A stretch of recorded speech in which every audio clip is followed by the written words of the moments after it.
Good afternoon, my dear children. Everyone, take out your SST book and open chapter 17, Government in India. Okay? Everyone, open page number 148. And our today's topic is then central government जो है मैंने आपको बताया कि 3 level पे काम करता है इंडिया में गवर्नमेंट, जैसे कि सेंट्रल गवर्नमेंट, स्टेट गवर्नमेंट और जो है लोकल गवर्नमेंट होता है। तो इसमें जो सेंट्रल गवर्नमेंट है इट कंसिस्ट ऑफ पार्लियामेंट होता है सेंट्रल गवर्नमेंट पे, और पार्लियामेंट जो है इसमें लोकसभा, राज्यसभा और प्रेसिडेंट, ये तीनों इसके ऑर्गन्स होते हैं। So these are the 3 organs of central government, that is Lok Sabha, Rajya Sabha, president. So we will see one by one. Government of India जो है it is also called central government और यूनियन गवर्नमेंट। तो इसकी 3 बॉडीज़ होती है। एक तो होता है एग्जीक्यूटिव, जिसको हम बोलते हैं, and it consist of president, vice president and cabinet ministers, and इनकी रिस्पॉन्सिबिलिटीज होती है to pass the laws made by the legislature. अब लेजिस्लेचर क्या होता है? लेजिस्लेचर ऐसा एक बॉडी होता है सेंट्रल गवर्नमेंट का जिसमें लोकसभा, राज्यसभा और पार्लियामेंट प्राइम मिनिस्टर जो है वो आते हैं, और इनकी रिस्पॉन्सिबिलिटी होती है to make the laws for country, और उसको पास करने का काम होता है एग्जीक्यूटिव का।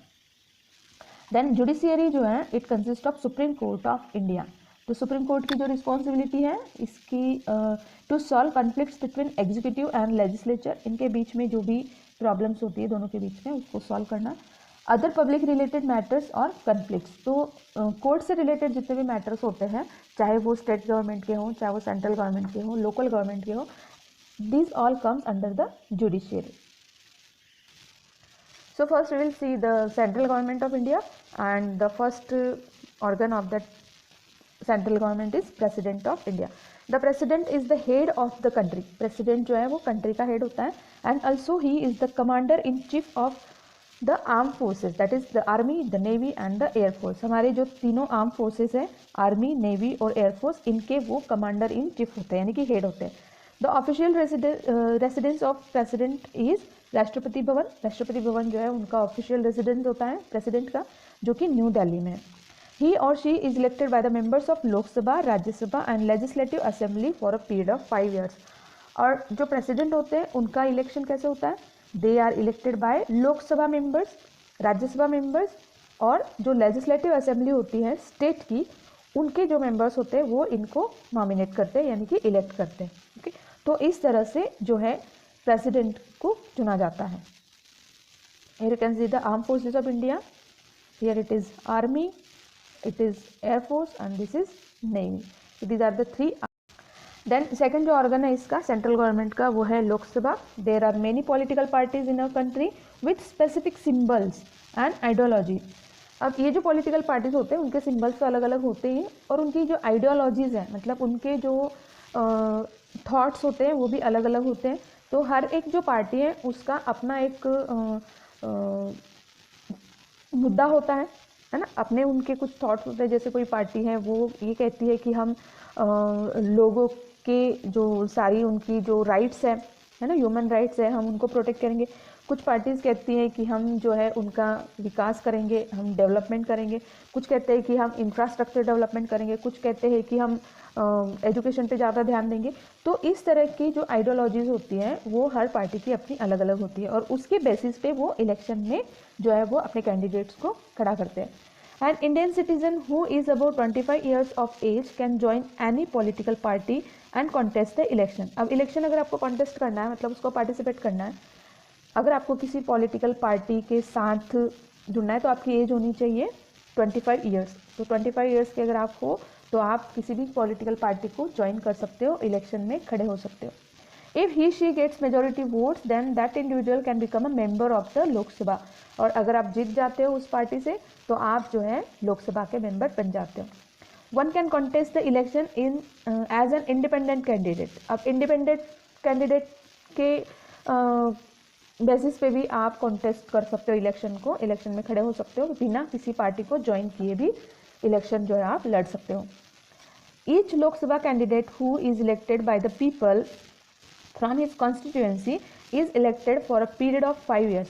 अब इंडिया में बहुत सारी कॉन्स्टिट्यूएंसीज है जो कि स्टेट वाइज बनी होती है, मतलब हर स्टेट में जो है अलग अलग एरिया वाइज कॉन्स्टिट्यूएंसी बनी होती है, और वहाँ से जो कैंडिडेट्स जो है वो लोकसभा के लिए नॉमिनेट किए जाते हैं, जो जीते हुए हैं, यानी कि जो विनर होते हैं इसमें इलेक्शन में, जो इलेक्ट किए जाते हैं वो जो है अपने अपनी कॉन्स्टिट्यूएंसी को रिप्रेजेंट करते हैं, अपने अपने एरिया को रिप्रेजेंट करते हैं, और ये इलेक्ट किए जाते हैं 5 ईयर्स के लिए।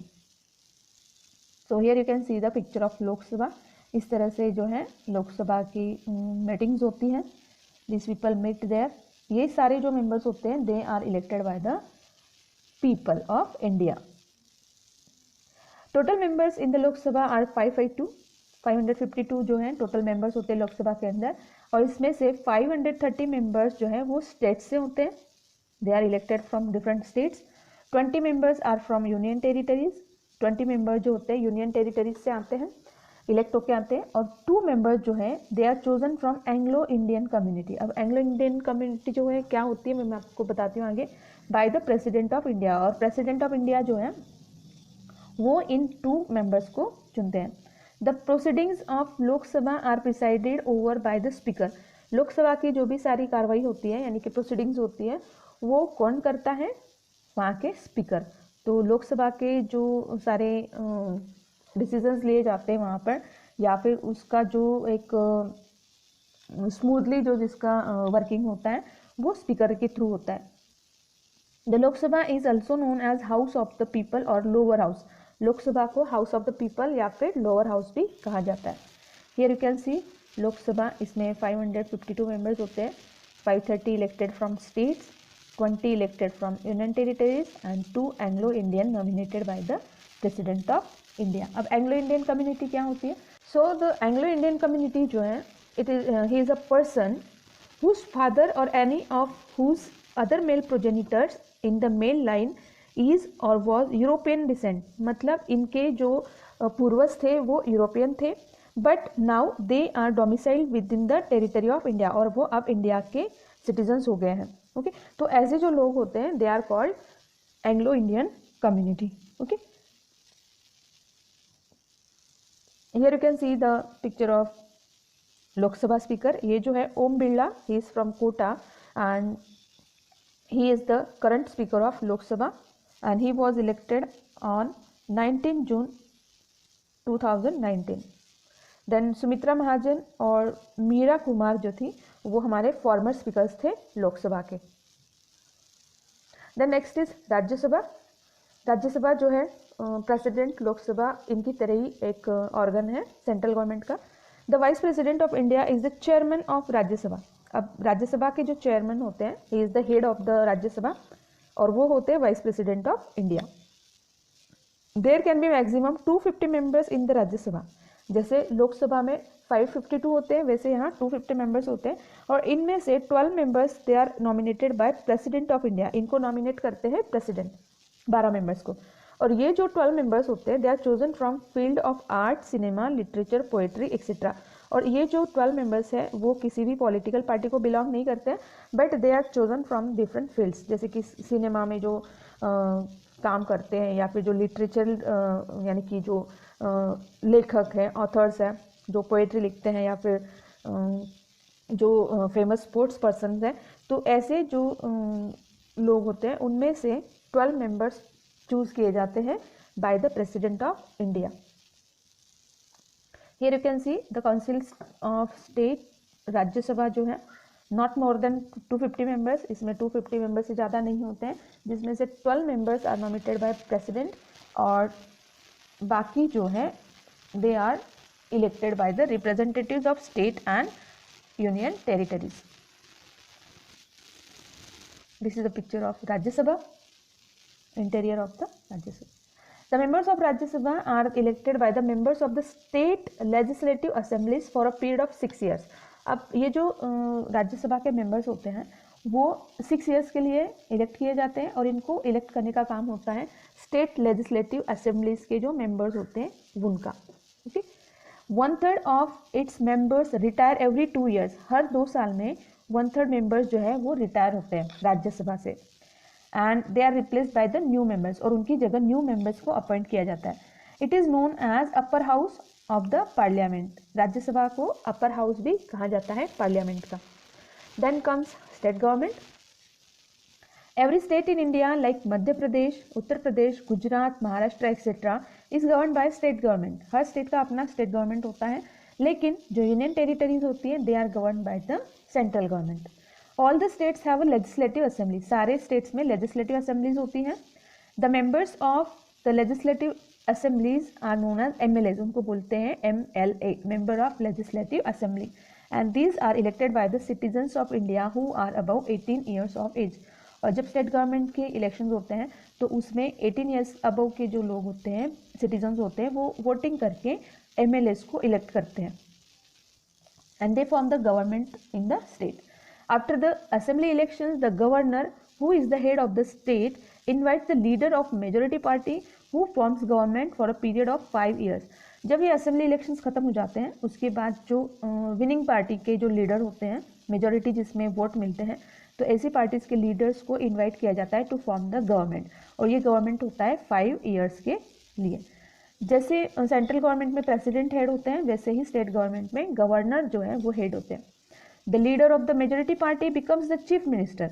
जो मेजॉरिटी पार्टी होती है उनके जो लीडर होते हैं वो चीफ मिनिस्टर बनते हैं. Every state has a governor and a chief minister. Her state में एक गवर्नर होते हैं और एक चीफ मिनिस्टर होते हैं.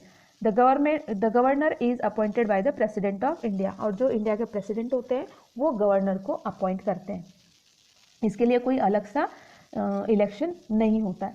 तो जिस तरह से सेंट्रल गवर्नमेंट में हमने देखा प्रेसिडेंट होते हैं, देन लोकसभा में जो मेजॉरिटी पार्टी होती है उनके जो हेड होते हैं यानी कि लीडर होते हैं, ही बिकम्स द प्राइम मिनिस्टर. वैसे ही स्टेट गवर्नमेंट में चीफ मिनिस्टर जो होते हैं वो बनते हैं leader of the majority party. State government को हम एक बार शॉर्ट में देखते हैं वापस. तो governor is the head of state government. State government में विधानसभा और विधान परिषद होती है, मतलब कि स्टेट लेजिस्लेटिव असेंबली और state legislative council. State legislative council जो है सिर्फ 6 स्टेट्स में है इंडिया में, यानी कि 2 हाउसेज जो हैं वो सिर्फ 6 स्टेट्स में है. आंध्र प्रदेश, बिहार, कर्नाटका, महाराष्ट्र, तेलंगाना एंड उत्तर प्रदेश. इन 6 स्टेट्स में विधान परिषद भी है. तो विधान परिषद यानी कि जो स्टेट लेजिस्लेटिव काउंसिल होती है, इनके जो हेड होते हैं वो चेयरमैन होते हैं. और जो विधानसभा यानी कि स्टेट लेजिस्लेटिव असेंबली होती है, उनके जो हेड होते हैं वो होते हैं चीफ मिनिस्टर. ओके, तो यहाँ पर एक बात आप ध्यान में रखना कि जो विधान परिषद यानी कि जो स्टेट लेजिस्लेटिव काउंसिल होती है उसका जो सारा फंक्शन होता है, it is just like the Rajya Sabha in central government. तो जैसे राज्यसभा का सारा फंक्शनिंग होता है सेंट्रल गवर्नमेंट में, वैसे ही विधान परिषद का काम होता है स्टेट गवर्नमेंट में. ओके, तो it is only in 6 states and other states have only the state legislative assembly. अब स्टेट लेजिस्लेटिव असेंबलीज के जो मेंबर्स होते हैं they are known as MLAs. और जो स्टेट लेजिस्लेटिव काउंसिल के मेंबर्स होते हैं they are known as members of legislative council यानी कि